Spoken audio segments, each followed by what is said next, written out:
Wat Kahnawàke, Gina, Kahnawàke, dear Yojats. I'm very happy to be here today, and I'm also very happy to know that you're interested in our perspective on this issue. Unfortunately, the governments haven't been. We were a bit of an afterthought, which is normal for our experience.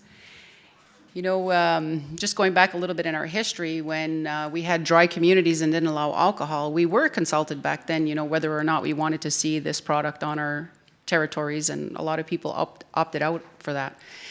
In this round, we haven't been consulted on that. We did make some noise, and we did have some meetings, you know, with Quebec, with the AFNQL, looking at all the communities that are situated in Quebec, First Nations communities. And, you know, the issues we have is the health and safety aspect of it. Because our people are people of a multi-generational trauma. We are still trying to heal and survive, you know, what has been done over the years. Everybody's familiar with residential schooling. And that's something that, you know, is going to take many generations to heal. So we become a vulnerable people in that sense when it comes to substance abuse. And there's high rates of that in our communities. Speaking specifically, though, to Kahnawàke, we are, I guess, fortunate to be in a location where all the resources are available readily to us when it comes to substance abuse or education or just the modern things of everyday life. It's all right there. It's a 10-minute drive over the Mercier Bridge, and we have all these resources, you know, available to us. Whereas the remote communities that we have been speaking with are very concerned. They don't have the social service system like we have in Kahnawàke. We're very fortunate to be in charge of our own social services. We have prevention programs. We have addiction awareness. We have all these things in our community already. We have our own police force. I'm a former Kahnawàke peacekeeper. I did that job for 12 years. So we have enforcement ability within our territory. But unfortunately, when it comes to policing programs, they are just programs. They are not deemed essential service when it comes to First Nations communities, and that's something that we need to change. So I'll talk a little bit more about Kahnawàke. Just trying to shift here. Okay, so in Kahnawàke, we have approximately 6,000 people. The territory, again, as I said, is like a 15-minute drive from Montreal. We have major traffic that comes through our community, and it really does affect us. And as you can see, it could be up to 100,000 vehicles per day. It affects us in two ways. It has impacted our daily lives. Some people that live on the exterior of our community cannot get into the interior of the community without waiting half hour when it should be a 5-minute drive, but there's so much traffic that they can't get into their jobs without leaving their house at least 30 or 40 minutes earlier. The advantage we have is because of our location, we don't have natural resources as some other First Nations do. The community members that come through our community, the exterior community members, have become a resource for us. That's what we do. We're looking at, you know, the sale and distribution of our products. And as everyone knows, you know, the tobacco shops we've become famous for. But I mean, there's a lot of other resources within the community. And if we look at public service as one of the industries, we look at, again, tobacco. Gaming has become a big part in our community. Ironwork is something that our men have to leave our community to do, but we do have, you know, our own projects now. We're taking on more projects with the MTQ and actually taking care of our roadworks. Gas is definitely, you know, a big business in Kahnawàke. For our small community, we have 22 stations. There's many different types of small businesses. And we are attractive to the non-local entrepreneurs for the reason of no zoning laws and no regulations, which, you know, we realize we need to develop. The land that had been expropriated from us has really had an impact on our community and how we've had to adjust. One of our council chiefs, Christine Zachary-Diome, will talk many stories about the river and how, you know, as she grew up, they lived along the river, but they were all moved. They were forced to move so that they could put in the seaway. We have, 3 major highways that go through our community, the 138, 132, and 207. You have the hydro easement. They had taken quite a bit of land at one point, and we're slowly gaining some of that back. One of the issues we have is the amount of money that hydro is selling to the U.S. and making, money with these lines coming through our community, but we get nothing back in return. The railways, unfortunately, it's something that we have to live with. It was imposed upon us. Daily, I can tell you that trains come through and they're very loud, whistles blowing extensively. It's a real disruption for our community. Looking at the legalization of cannabis, we've taken a bit of a lesson from the tobacco industry. We see shops and manufacturing that is happening, and it's happening in people's backyards. It's really unfortunate. So again, it's very important to the Mohawk Council of Kahnawàke that we don't wait for the federal laws, that we make our own laws that are catered to our community because our needs are different. They're very specific.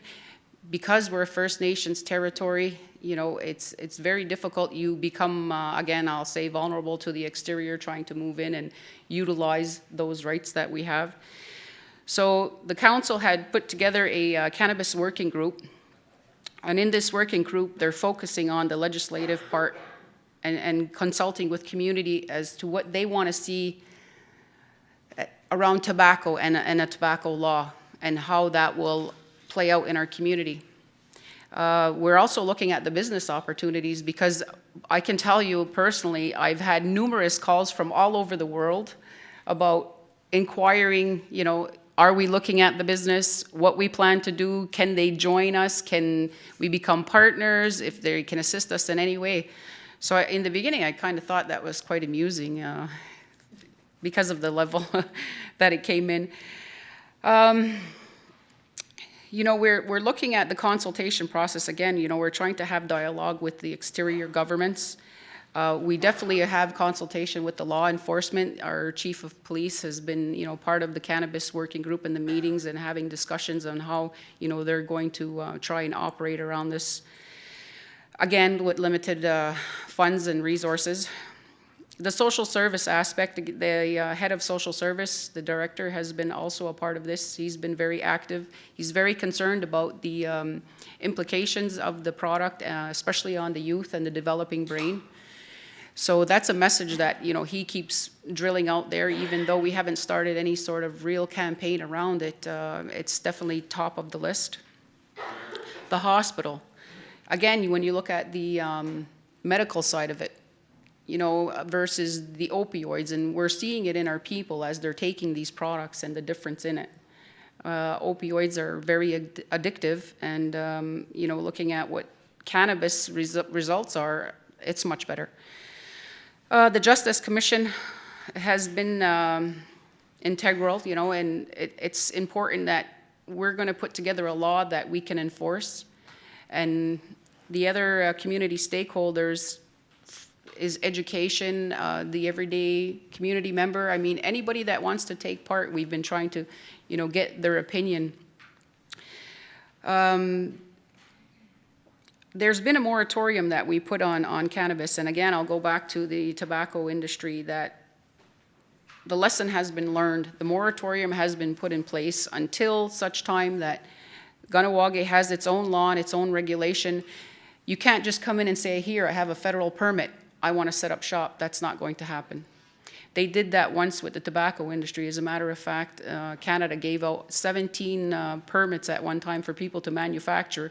So these people were all manufacturing, and when they went to try and move their product, then the provincial government said, well, we didn't give you a permit, we're going to have you all arrested. So it was a real big mess that the government created for our community.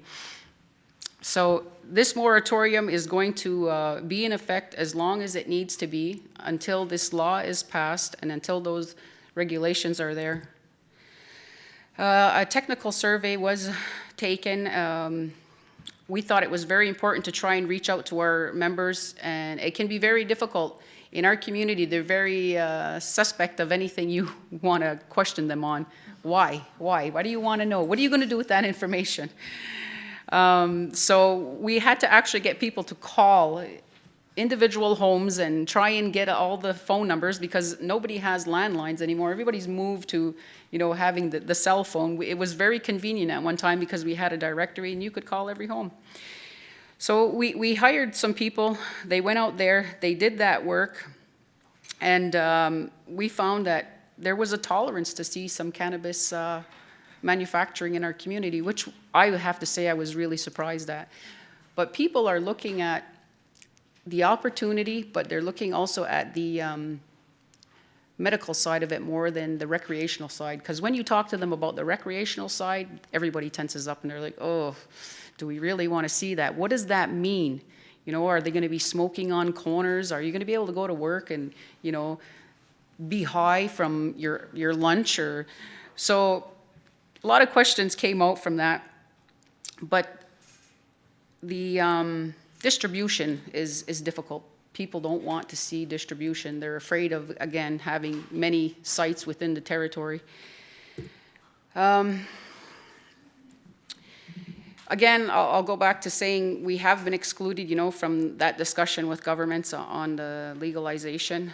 We have been reaching out ourselves from our community, specifically Kahnawàke, to try and speak with people in Ottawa. We want them to understand that we are going to have our own law, and they're going to have to accept that, they can't just be permitting people within our territory, and we're hoping that, they'll agree. There's no tax dollars, again, when it comes to First Nations communities. There's no tax regime there. Again, that's why I got a lot of inquiries about business. You want to do business, and we have no distribution model right now. So, that's open, and everybody wants to have that dialogue and talk about that. So yeah, we're trying to take a proactive approach and do something that will cater to our community and the wishes of our people.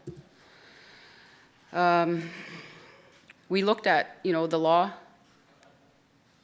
We're basically adopting a lot of, or all of the elements, but we're adding to it. We don't want to see the sale to people under 21. They're asking that you do that. They don't want to see people growing in their homes. These are two things that are very important, and that theme has been there from looking at the organizations to the individuals in the community. So I'm almost certain that it'll be there.